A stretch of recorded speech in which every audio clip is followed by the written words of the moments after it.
Hi, in today's tutorial I'm going to show you how to delete your Asana account, of course on Asana website. So first of all, of course, you would like to go and open the browser that you're going to use to follow this tutorial steps with. So of course, here in my case, I'm actually using Brave browser, but of course in your case you can use any other browser, could be possibly working or suit you or whatever. Like, anyway, just choose a available browser, could be should be working, then open it, then go here to the URL and type asana.com and hit the enter button. So of course when you do that, you will find so when you do that, you will find this page right here, which will be your main or your home screen. So but before, first of all, you'll need to log in into your account if you do have an account.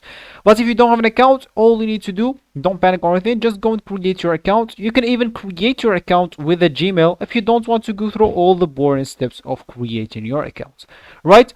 Anyway, so as we said, this will, after logging in, this will actually be your home or your main screen. And if you want to like delete or deactivate your account, all you need to do, just go and click at your icon at the top right corner here, and from here you'd like to go and click at my settings.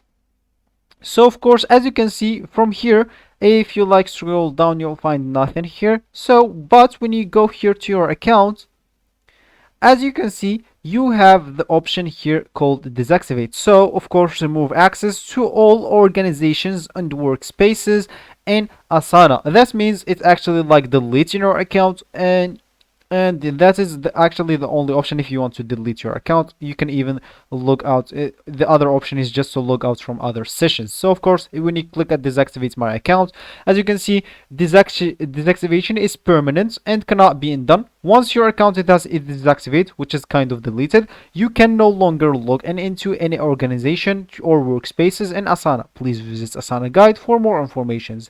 Of course, if you want to tell them why you want to delete your account, just go ahead and tell them. If you don't want, just go and type nothing here and click at deactivate. For me, I don't want to deactivate my account, so I'm not going to click on that. But for you, just go and click at deactivate and you will be good to go. So this will be actually for this tutorial. I hope you like it. Thank you guys for watching. Goodbye.